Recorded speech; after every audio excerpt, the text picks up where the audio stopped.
Hello, everybody. Welcome back to Below the 38. This is episode 32, the weekend that was. I'm Andrew, joined as ever by Mike and Luke as we look back over another weekend of football in K-League 2 and also the AFC Women's Champions League final. How you doing, guys? Yeah, all good here. Mike? Still in recovery mode. It is like deja vu. Anyway, check out our website, below38korea.com, if you want to find some stadium guides, some predictions, interviews. All of our podcasts to date are also on our website, below38korea.com. I will leave a link to our website in the description to this video. Let's get straight into it. K-League 2, because K-League 1 is off and will not return until the weekend of July the 4th. Mike is our resident K-League 2 expert from the bottom of the table. Mike, what happened to K-League 2 last weekend? So that's not a title that I'm particularly envious to have. But anyway, well, there's only one place to start, isn't it? And it's, of course, with Blue Wings time, isn't it? Blue Wings broke Cheonan Hearts with that 3-2 win in the 97th minute. Cheonan came twice from behind in that game. But of course, when Ilyachenko scores, you know something's up, don't you? And Paulo Enrique won it in the 97th minute. I must say that Andrew did once say many years ago that when Ilyachenko next scores, he will shave his head. So let's see if he holds himself to that. But a huge result for the Blue Wings because they moved just 2 points behind Busan level on games, who were, of course, sitting the weekend out on the oops, we added an imbalance of teams naughty chair. As for the chasing pack, it's Elandar 3 points behind Blue Wings after dispatching Songnam 3-1. A 7-minute red card for the visitors was just a ticket for the Mokdongers. Kim Min-jae did score within a minute after coming on as a sub for Songnam, but unfortunately for Songnam fans, not that Min-jae. Hwasong 4 points behind Blue Wings as well. They twice came from behind to win it in the 101st minute. I mean, we've got to talk about this. How many K-League games, 1, 2, go over 100 minutes? It's really annoying, to be honest, when you've got trains to catch and whatnot. But anyway, Sava Petrov came on as a sub, scored twice, and he went a little bit overboard with that winner, so he got a bit of a booking. Quite rare to see that, I think, in the K-League. Cheongju, that's 13 games, 10 draws, 3 defeats.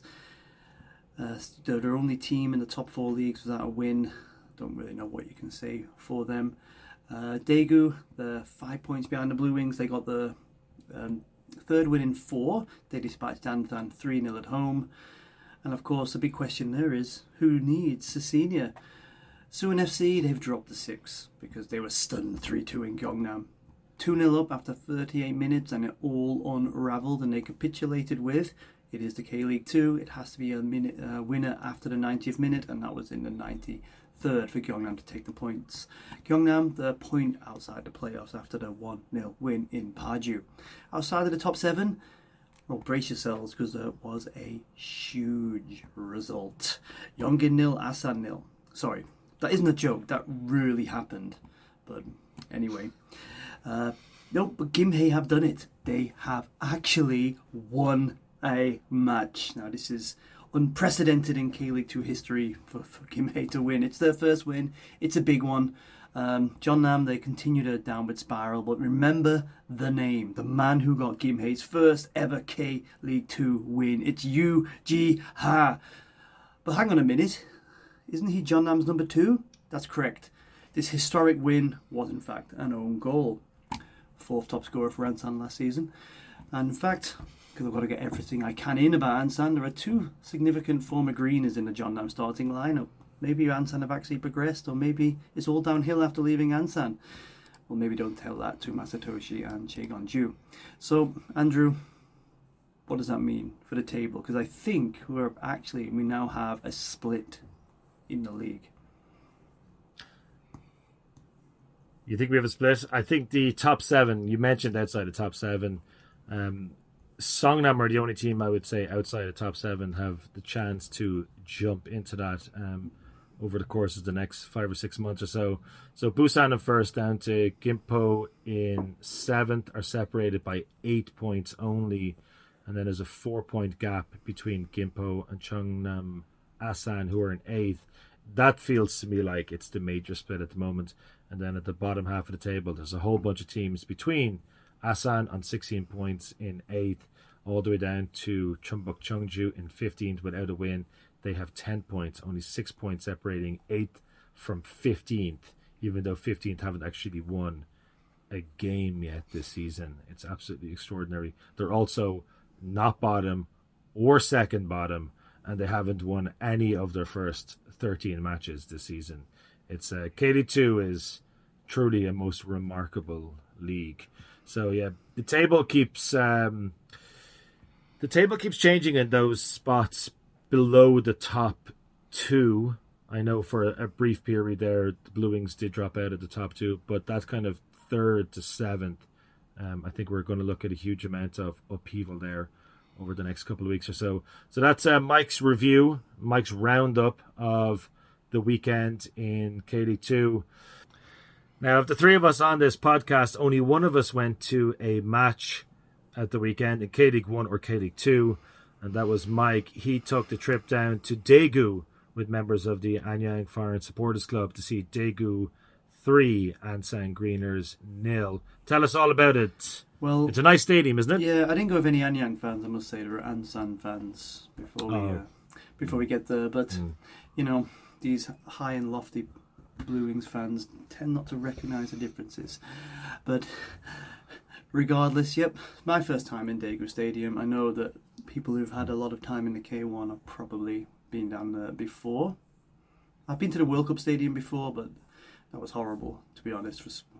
Even for athletics, it wasn't particularly great. So, yeah, this was a really nice stadium before we get into the game. It was, if you've not been there, it had a real community vibe. It was buzzing. We couldn't even park the car for over 3 hours before kickoff. So much going on around there. Really nice. Mingling. You can, away fans, home fans. It was really, I don't mean this in a derogatory way, but it was very Fulham, to be honest. But yeah, generally kind of nice. And you saw we had a pre-match one on our Insta channel with the delightful Muyon of Daegu Freak fame. And I'd like to say more of that in the K-League, actually. Too many stadiums. There's no excuse to not have a vibe before the game, even when the stadium isn't great, as we talked about many times. Some clubs have tried it. There's a bit going on outside Bucheon and all, etc. I know it's vastly dependent on the area it's in, but I do feel like many clubs miss a trick, and especially in the K2. Most clubs seem to be hiring people to block people from having fun. Security here, there and everywhere, rather than just getting a good atmosphere going. So much kudos to Daegu. I'd like to go down there many a time in the future. Decent atmosphere as well in the stadium, of course. It's only small. I think I've heard that being critiqued by before, but to be honest, every other stadium I've been to in Korea has had many an empty seat in it. Okay, so maybe it is the right size. I know they're not going to get the massive crowds, but too many stadiums have empty seats, and regardless, even when they're smaller. As for the game itself, it's typical, as you've already said. Ansan lost 3-0. First 15 minutes did look like a Daegu 3-0. After that, Ansan pretty much dominated the first half, and we probably should have gone ahead. We had 4 shots on target, so that's a new record. But Lima I think he shinned it and just failed to lob the keeper. Second half wasn't great. It was one of those ones where you can see a quality gulf in teams in the K2, and it emerges usually after a while. I don't think Daegu were particularly stunning in that game, but you can see they've got players who can just make something out of nothing, and that's exactly what happened 3 times. It would have been nice to get a goal. I thought Ansan were good value to at least come away with a goal from that game, but no, pretty not bad. The I cannot find it in my phone because no one seems to know what it's actually called, but I think it's the Imbank Stadium now. Yeah. Imbank Park. Mm. Yeah, I don't think. It used to be DGB. I think it was Daegu Bank. So it's still Daegu Bank, something. but they now have a slogan. And its nickname is Forest Arena or Forest Park, even though it's in the middle of the city. Mm-hmm. Yeah.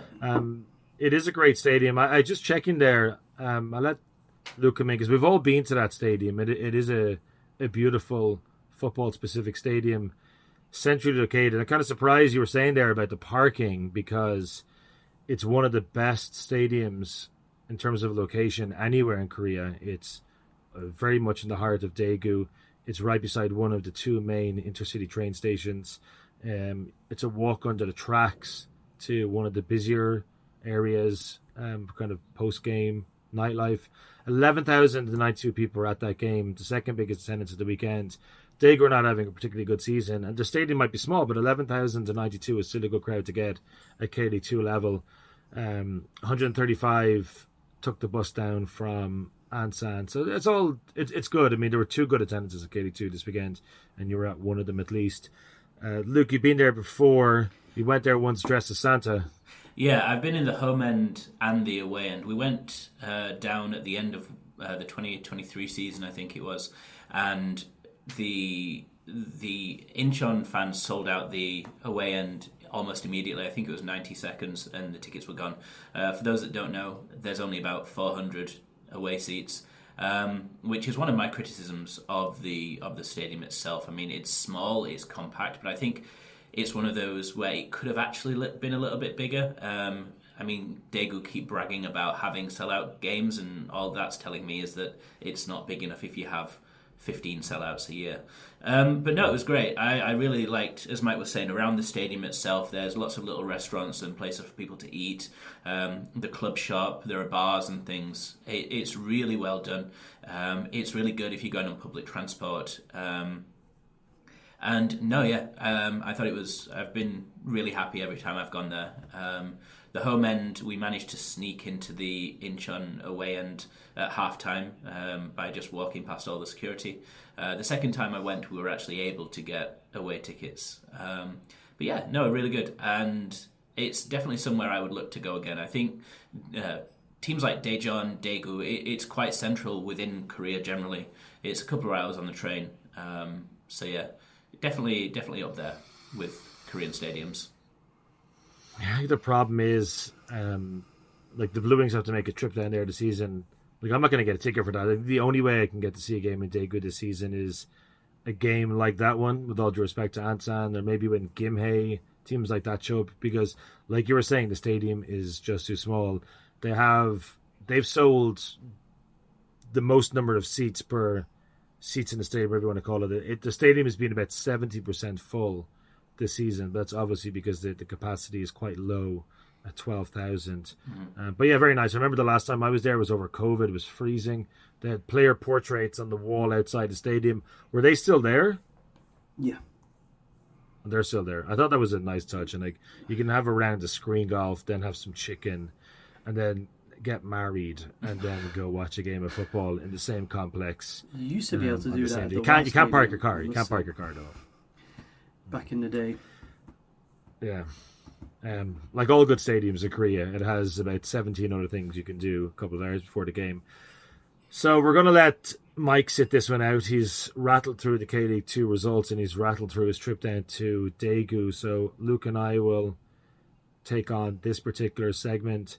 Is Daegu 3 Ansan Greeners the match you wish you were at, Luke?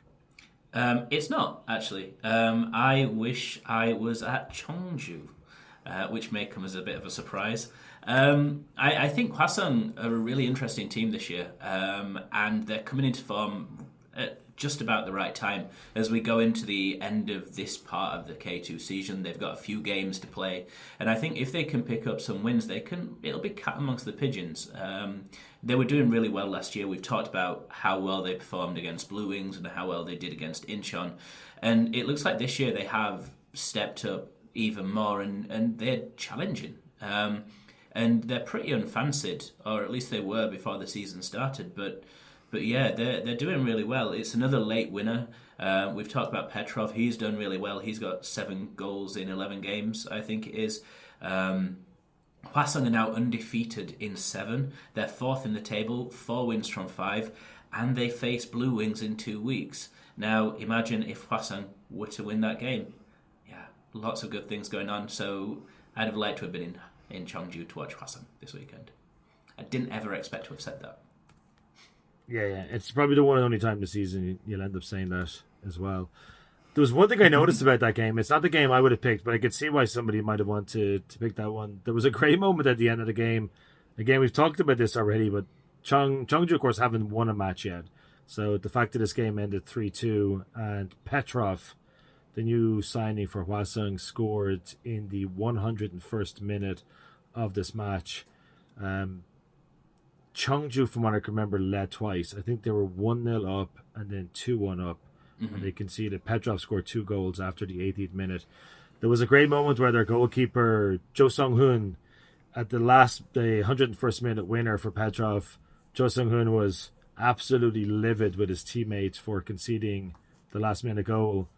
And I just thought it was kind of funny because that goal that they conceded wasn't to get their first win of the season. It was basically just to deny them another draw. You just kind of wonder, what difference does it make anymore? Do you know, you're either going to draw this game or you're going to lose this game. But he was absolutely livid because they put Irakli, I hope I'm pronouncing this right now, Bugridze, the Georgian player for Cheongju. He's the smallest guy in the pitch. And they put him at the front post, and the header went over his head. And it was just shocking stuff. A shocking way to lose a game in the 101st minute, having led twice. So they still haven't managed to win a game so far this season. If I was to pick a game, I said it to Mike in the preview last week, I would have gone to Big Bird, but not on a Monday. I just don't want to go watch a game of K-League 2 on a Monday when I got to go back to work on the Tuesday. That 3-2 win for Suwon was typical of what we've seen over the last number of years. Completely dominated a team. Found it hard to put them away. Suddenly it's 1-1. Ilyichenko scores his first goal since October. You're thinking that's it. That's not it. And yet again, it's happened a couple of times last season where Paulinho strikes. 96th minute, he scored. The goal wasn't awarded until the 99th minute. There was controversy at the beginning when Kang Hyun-muk took a dive in the box, and we were talking about this in a chat room yesterday. The referee gave the penalty. It was not a penalty. You could see in real time it wasn't a penalty. I just don't understand why players surround the referee when they know VAR is there, because I think that type of thing that will put you in the referee's bad books. And for the next game, if you're shouting abuse at the referee, you know VAR is there. If it's not a penalty and you don't think there's a penalty, then VAR is going to overturn this decision. So I just don't understand why players surround the referee and start wagging their finger at them. But then I also don't understand why players are not booked for what is clearly a dive. He threw himself to the ground. He should have been yellow carded. And the fact that he did the same thing again 10 minutes later, and that didn't go to VAR, the referee just got him to stand up. But technically he should have been sent off because that would have been 2 bookable offences. But they just don't seem to be doing that enough anymore. So I say it would have been good. 16,500 people at the game. A usually tense, nightmarish performance. They were obviously on the verge of being booed off yet again by the Big Bird faithful. Instead, the players got to bring their families out onto the pitch. And another example of the Blue Wings over-celebrating wins against teams that they should be beating and should not be requiring 96-minute goals to do so. I really think there is a possibility that this could bite them in the rear end at the end of the season, and all of this over-celebration is going to look very, very ridiculous. From booze to blues. That's my feelings on it. It's too much. It's too much. Win the game, applaud the fans, go down the tunnel, and stop messing around with these celebrations. Nobody wants to see it. You don't need to do it. Anyway, that's it. I wish I was there. I'd say that would have been a lot of fun, but I wasn't there. I was watching a game on TV. So, Luke. Yeah, so let's move on. Yeah, so both of you took in some women's football in the past 7 days. I couldn't because I was working. So I thought we could just do a quick 5 minutes. Let me know, what did you make of this game? It was quite historic.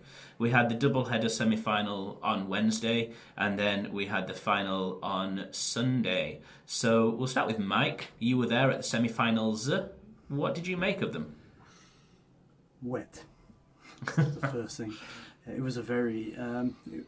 it was unfortunate because even for the first game, with Melbourne against Tokyo, obviously we've talked, and there's a lot been made of the organisations who bought a lot of the tickets for those games, but there was a decent, a fair number of people who come over from Tokyo for it. You might see on the channel, had a chat with, I think, the mother of the Tokyo goalkeeper. didn't want to say too much when we actually did the video interview. But it kind of spoiled the occasion a little bit because they really decked out that stadium nicely, didn't they? They made it look like it was something, in spite of the limitations of Castle Park. And also the standard was fairly good. I watch a lot of K2, so I don't think the standard was too much lower than what the dross I sit through most weekends. And yeah, it was fairly entertaining, Melbourne, Tokyo, and then obviously the evening time was the big one, a South Korean team playing a North Korean club team, first time. I don't want to direct us too much into it because a lot is being made online about this, but there are a lot of people in that end that you can see it on the TV, and they've got thunder sticks with the colours of Naegohyang and Suwon FC, but the cheerleaders were dancing with the Naegohyang colours, and I think that's caused an awful lot of commentary. A lot of anger actually has come out online about that.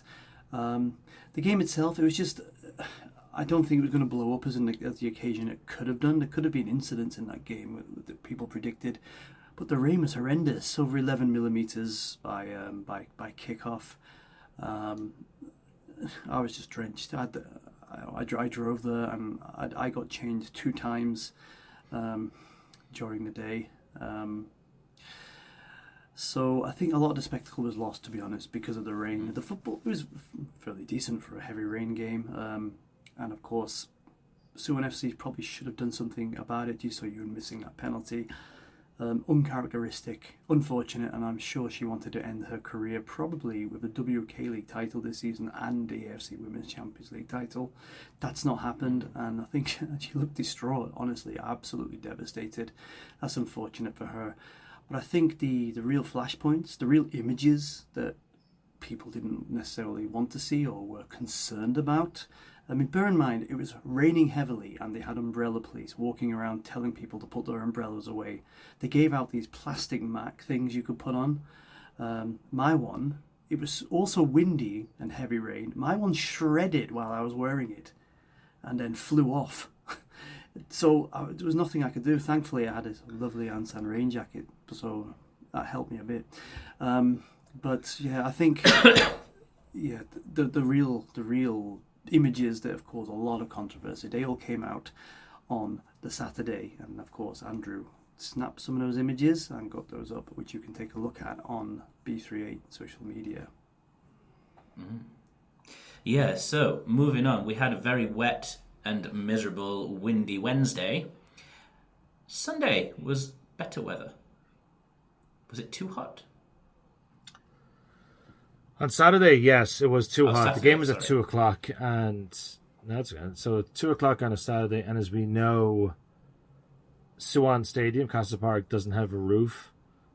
So the decision to play the game there at that time, I'd imagine, raised some eyebrows. It wasn't a particularly good decision because there's no shade from the sun at Suwon Stadium. One of the floodlights, a lot of people were basically sitting in front of one of the floodlights because it was the only little bit of shade that was on offer.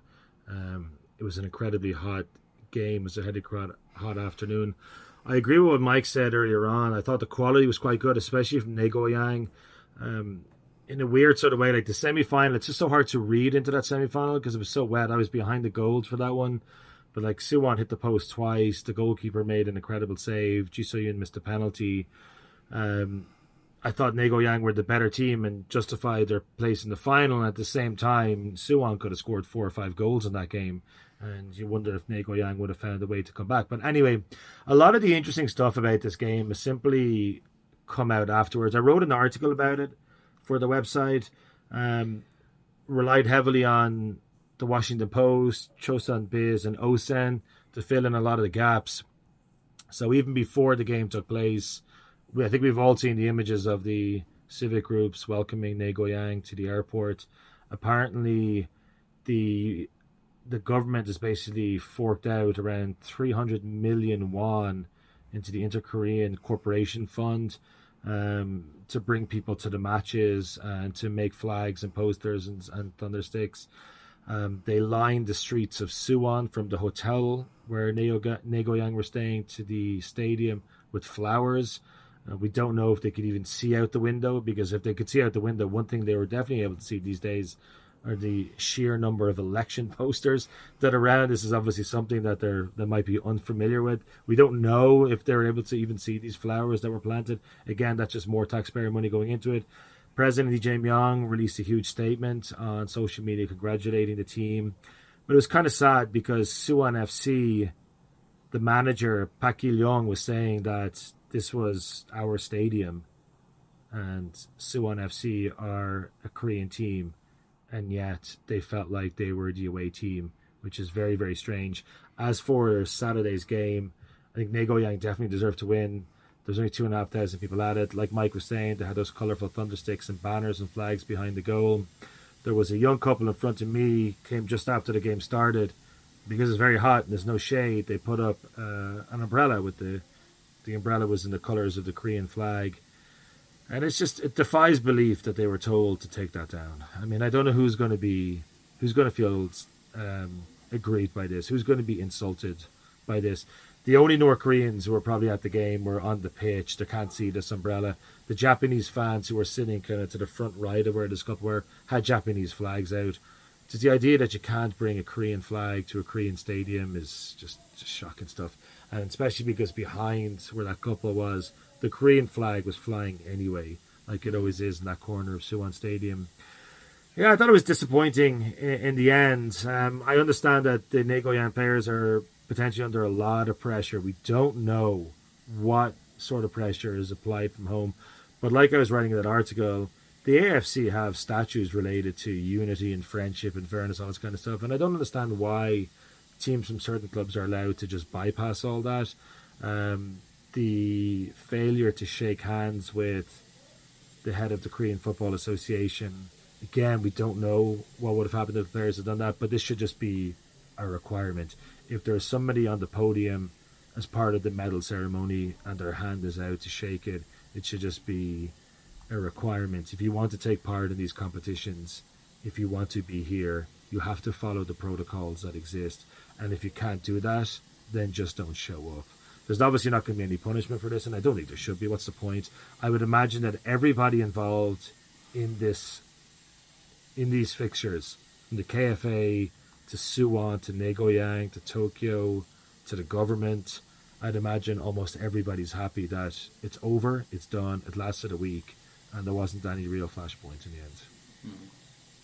Yeah, I mean, I think that's all fair. It's very weird. And one question we got on Reddit was how much was the support for Naegohyang and how much was it for Suwon in the semi-final? I mean, from watching on TV, it was at least half and half, if not more, Naegohyang. And I don't understand why. And you can see Suwon FC's unhappiness with that. But again, it's people being shipped in who aren't football fans. They're just people who believe in unification, I guess. I don't know. I mean, my wife did suggest that maybe some of the people who were there supporting could be of North Korean origin. There could be people who were born in North Korea and they've moved down. But it's a very strange situation when a team from North Korea who aren't interested in friendship, cooperation, or unification, South Korea kind of pulls out all the stops to make them feel welcome when they're playing against a South Korean team.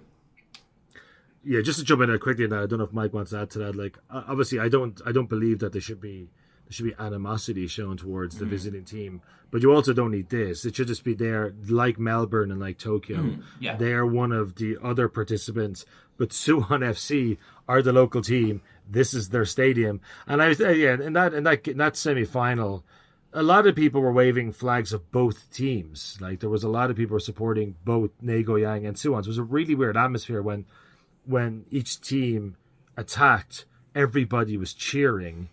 But it's just odd, very, very strange situation. I think all that kind of stuff I guess it's generally harmless. I think a lot of the criticism is just how much public money was diverted to this, and I think the manager of Naegohyang said that they're only here to play football, and he's right. He's right, but I think if you have a statute the AFC has on, let's say, like unity and friendship and fair play and stuff, like if a handshake is a handshake, and if you're not willing to fulfill those duties, then I don't know why you want to participate. Propaganda. They came here, they won a game, they beat the Japanese, they beat the South Koreans, they go home with a trophy. That's an objective way of looking at it, which doesn't read so well for all that public money that was spent in the end. 'Cause I was in that stand where, because the Suwon FC fans were where Andrew was basically, right, and I was getting a very different vibe from that part of the stand to what I was getting where we are, and just That's true. Talking to some of the people, like just rushing to the bathroom before in the interval. A lot of those people in that stand were very much of the older generation, and they were talking a lot about pray for unification. This is all about Korea and things like that. I don't know, so it seemed to me like it was very much a political stunt or political thing rather than anything else. But at least the football spectacle on the pitch was good enough, I think. Very good. Thank you so much for that, Mike and Luke. I'm Andrew. That is the weekend that was below the 38th. Please like, share, subscribe, tell everybody about it. We hope you enjoy our podcasts. And now that the World Cup break is coming up, we will have more content for you. We're not going anywhere for now. Thank you so much for joining me, guys. Thank you. Okay. And we'll talk to you next week. Goodbye. Bye.